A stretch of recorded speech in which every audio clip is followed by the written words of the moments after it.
Oke baik, selamat pagi adik-adik. Terima kasih sudah hadir.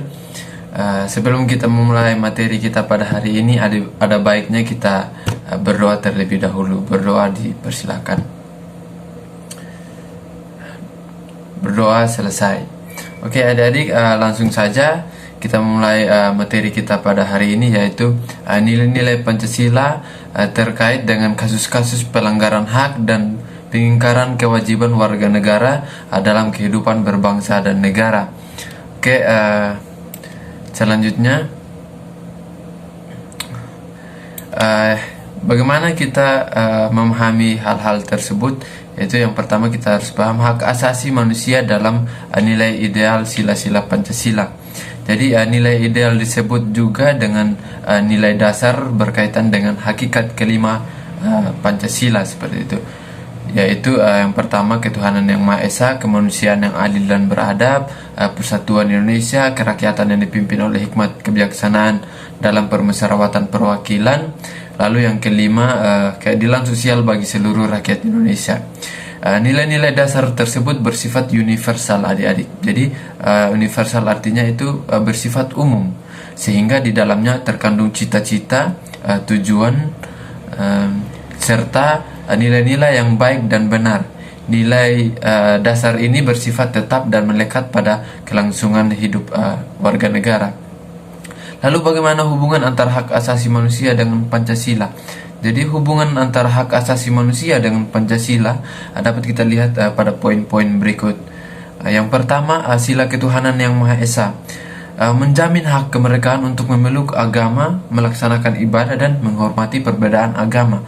Seperti itu adik-adik. Lalu yang kedua, sila kemanusiaan yang adil dan beradab ini menempatkan hak setiap warga negara pada kedudukan yang sama dalam hukum serta memiliki hak dan kewajiban yang sama untuk mendapatkan jaminan dan perlindungan undang-undang. Seperti itu adik-adik.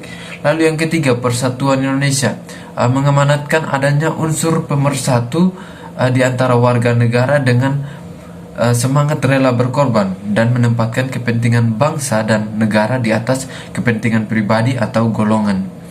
Hal ini sesuai dengan prinsip hak asasi manusia, bahwa kehendak sesama manusia bergaul satu sama lain dalam semangat persaudaraan. Lalu yang sila yang keempat, yaitu sila kerakyatan yang dipimpin oleh hikmat kebijaksanaan dalam permusyawaratan perwakilan, dicerminkan dalam kehidupan pemerintahan bernegara dan bermasyarakat yang demokratis, menghargai hak setiap warga negara untuk bermusyawarah mufakat yang dilakukan tanpa adanya tekanan, paksaan, ataupun intervensi yang membelenggu hak-hak partisipasi masyarakat. Lalu sila yang kelima, yaitu keadilan sosial bagi seluruh rakyat Indonesia, mengakui hak milik perorangan dan dilindungi pemanfaatannya oleh negara, serta memberi kesempatan sebesar-besarnya pada masyarakat. Seperti itu. Lalu yang kedua, hak asasi manusia dalam nilai instrumental sila-sila Pancasila. Jadi nilai instrumental ini merupakan penyebaran dari nilai-nilai dasar Pancasila. Nilai instrumental ini sifatnya lebih khusus dibandingkan dengan nilai dasar. Dengan kata lain, nilai instrumental ini merupakan pedoman pelaksanaan 5 sila Pancasila. Perwujudan nilai instrumental ini pada umumnya berbentuk ketentuan konstitusional, mulai dari undang-undang dasar sampai dengan peraturan daerah. Seperti itu. Hak asasi manusia dijamin oleh nilai-nilai instrumental dari Pancasila. Jadi adapun peraturan perundang-undang yang menjamin hak asasi manusia, salah satunya itu Undang-Undang Dasar Negara Republik Indonesia tahun 1945, terutama pada pasal 28A sampai 28J. Itu salah satunya teman-teman. Jadi kita bisa lihat pada poin-poin selanjutnya. Lalu hak asasi manusia dalam praksis sila-sila Pancasila. Jadi hak asasi manusia dalam nilai praksis Pancasila dapat terwujud apabila nilai-nilai dasar dan instrumental dari Pancasila itu sendiri dapat dilaksanakan dalam kehidupan sehari-hari oleh seluruh warga negara. Hal tersebut dapat diwujudkan apabila warga negara menunjukkan sikap positif dalam kehidupan sehari-hari, seperti itu. Lalu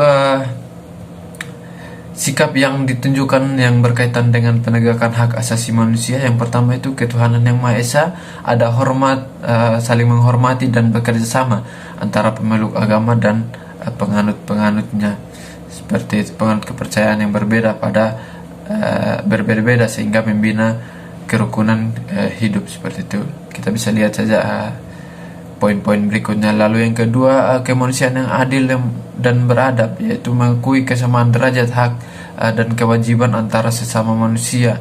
Persatuan Indonesia menempatkan persatuan kesatuan, kepentingan dan keselamatan bangsa dan negara di atas kepentingan pribadi atau golongan.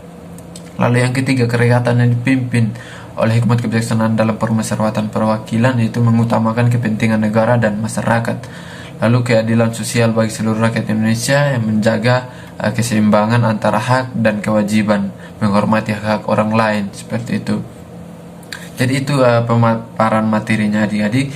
Jadi di sini ada contoh gambar di mana ini di sebuah panti jompo, di mana kita itu sebagai orang yang memiliki jiwa nasional, jiwa sosial itu menunjukkan jiwa-jiwa itu kita menunjukkan kepedulian kita terhadap orang yang membutuhkan, yang mengharapkan pertolongan kita, seperti itu. Jadi ini adalah contoh-contoh orang-orang yang memiliki jiwa sosial untuk membantu menolong orang di panti jompo itu. Jadi maksud dari kita mempelajari nilai-nilai Pancasila ini supaya kita menanamkan rasa toleransi, seperti itu, rasa peduli, rasa menghormati, menghargai satu sama lain, seperti itu adik-adik. Jadi semoga dari materi-materi ini adik-adik bisa memahami bagaimana menjadi warga masyarakat Indonesia yang baik, memiliki jiwa toleransi, memiliki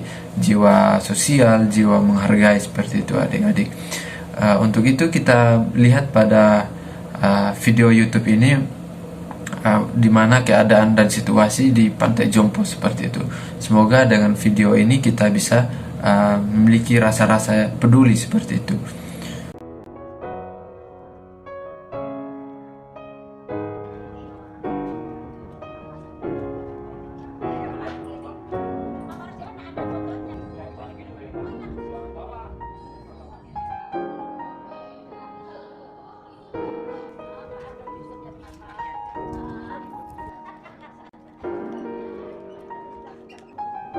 Oke adik-adik, mungkin itu saja sekilas materi kita pada hari ini.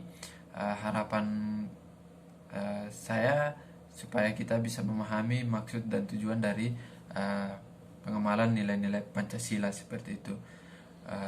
Akhir kata, mohon maaf apabila ada salah kata. Terima kasih.